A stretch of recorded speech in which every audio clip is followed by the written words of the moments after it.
Inteligencia social de Daniel Goleman. Los precursores del estado de ánimo. Mientras me hallaba de visita en otro estado, recuerdo haberme quedado gratamente sorprendido por el tono amable de la voz grabada que me informó de que el número marcado no existe.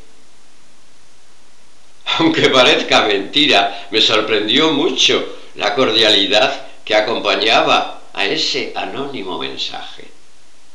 Estaba acostumbrado a muchos años de irritación acumulada en la voz informatizada que suele emplear mi compañía telefónica regional, como si por alguna razón los técnicos que habían programado el irritante y autoritario mensaje de mi compañía habitual hubieran decidido castigar a quien marcaba un número equivocado. Ese aborrecible mensaje evocaba en mi mente la imagen de una operadora presuntuosa e impertinente que me ponía de inmediato, aunque solo fuera por un instante, de mal humor. El impacto emocional que poseen los indicios tan sutiles puede ser muy importante. Consideren, por ejemplo, el inteligente experimento realizado en este sentido con estudiantes voluntarios de la Universidad de Urburgo, Alemania, que presentamos a continuación. Los sujetos debían escuchar una voz grabada leyendo un párrafo muy árido, una traducción alemana del Tratado de la Naturaleza Humana del filósofo británico David Hume. La cinta venía en dos versiones diferentes, ligeramente alegre y ligeramente triste, pero la diferencia era tan sutil que nadie la advertía, a menos que se lo indicaran expresamente. La investigación demostró que los estudiantes, sordos como estaban al tono de los sentimientos, salían de la prueba un poco más alegres o un poco más tristes que antes de pasar por ella, ignorando, sin embargo, que su estado de ánimo había cambiado y sin saber tampoco, por tanto, lo que había provocado ese cambio. Ese cambio seguía presente aún cuando los estudiantes se vieran obligados, mientras escuchaban, a realizar una tarea que distraía su atención, como rellenar los agujeros de un tablero de madera. Esta distracción provocaba un ruido en la vía superior que, si bien obstaculizaba la comprensión intelectual del pasaje filosófico, no impidió ni un ápice el contagio de estado de ánimo.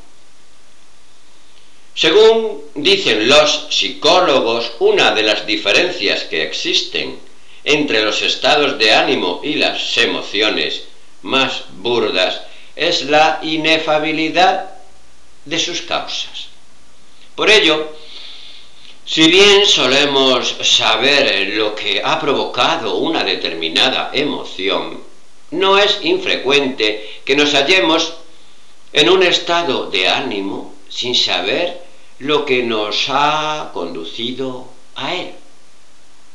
En este sentido, el experimento de Urburgo pone de relieve que nuestro mundo debe estar lleno de desencadenantes del estado de ánimo, desde la música ambiental de un ascensor hasta un tono de voz desagradable, de los que somos totalmente inconscientes. Consideremos ahora, por ejemplo, las expresiones que vemos en el rostro de los demás. Como ha descubierto un equipo de investigación sueco, la mera contemplación de la imagen de un rostro feliz provoca en quien la ve la respuesta fugaz de tensar los músculos que esbozan la sonrisa.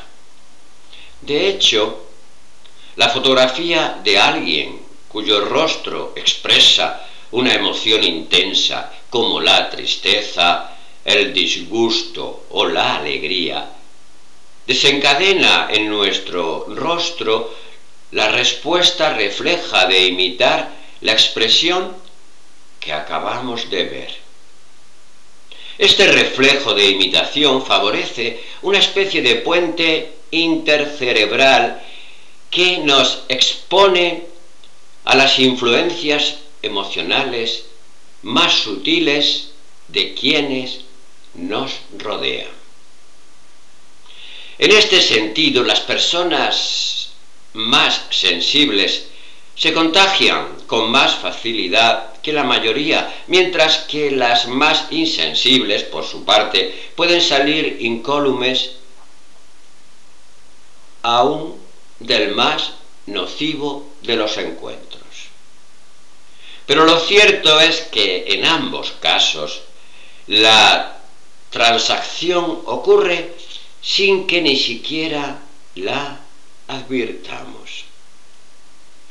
Imitamos la alegría de un rostro sonriente, tensando los músculos faciales que esbozan la sonrisa, incluso sin ser conscientes de ello.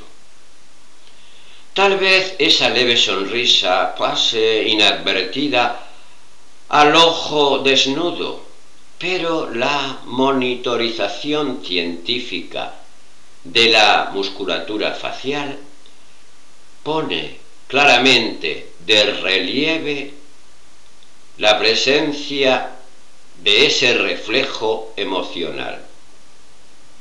Es como si, en este sentido, nuestro rostro se preparase para expresar la emoción completa.